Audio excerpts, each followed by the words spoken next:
മാനന്തവാടിയിൽ ആദിവാസി യുവാവിനെ 1/2 കിലോമീറ്ററോളം റോഡിലൂടെ കാറിൽ വലിച്ചിഴച്ച സംഭവത്തിൽ അന്വേഷണം ഊർജിതം. മലപ്പുറം രജിസ്ട്രേഷനിലുള്ള KL 52H8733 എന്ന നമ്പറിലുള്ള ചുവന്ന കാറിനായി തെരച്ചിൽ പുരോഗമിക്കുകയാണ്. ചെക്ക് ഡാം കാണാനെത്തിയ 2 സംഘങ്ങൾ തമ്മിലുണ്ടായ തർക്കത്തിൽ ഇടപെട്ടതിനാണ് യുവാവിനെതിരെ അതിക്രമം അഴിച്ചുവിട്ടത്.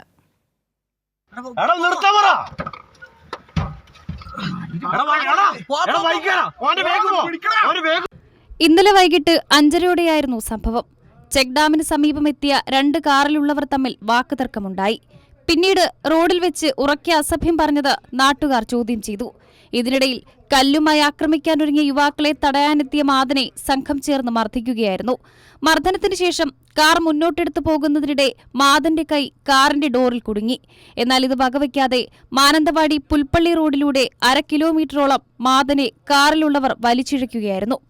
ഒരു കാറിൽ ഒരു 3-4 യുവാക്കൾ വണ്ടി കൊണ്ട് കടയുടെ മുമ്പിൽ നിർത്തുകയും അവർ പിറകിൽ വരുന്ന വാഹനക്കാരുമായിട്ട് എന്തോ അടിപിടി കൂടി കച്ചറ കൂടി അവരെ കല്ലെടുത്ത് അടിക്കാൻ വേണ്ടിയിട്ട് ഇറങ്ങുന്ന കാഴ്ചയാണ് ഞങ്ങൾ കണ്ടത് ആദ്യം.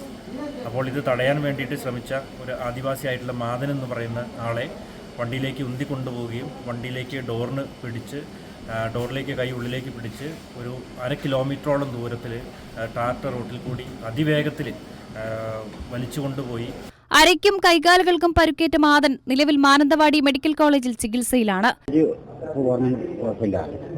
പോയിരുന്ന സമയത്ത് നിർത്തിപ്പോയില്ല, വലിച്ചുകൊണ്ടെടുത്തോണ്ട് പോയി.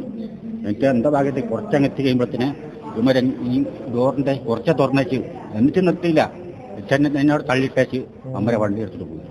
സംഭവത്തിൽ മാനന്തവാടി പോലീസ് കേസെടുത്ത് അന്വേഷണം ആരംഭിച്ചു. വധശ്രമത്തിനാണ് കേസ്. മലപ്പുറം രജിസ്ട്രേഷനിലുള്ള ചുവന്ന കാറിലെത്തിയ സംഘമാണ് അതിക്രമം നടത്തിയതെന്നാണ് വിവരം. ഇവരെക്കുറിച്ചുള്ള കൂടുതൽ വിവരങ്ങൾ ലഭിച്ചുവെന്ന് പോലീസ് പറയുന്നു. അറസ്റ്റ് ഉൾപ്പെടെയുള്ള നടപടികൾ ഉടനുണ്ടാകും. കൈരളി ന്യൂസ്, വയനാട്.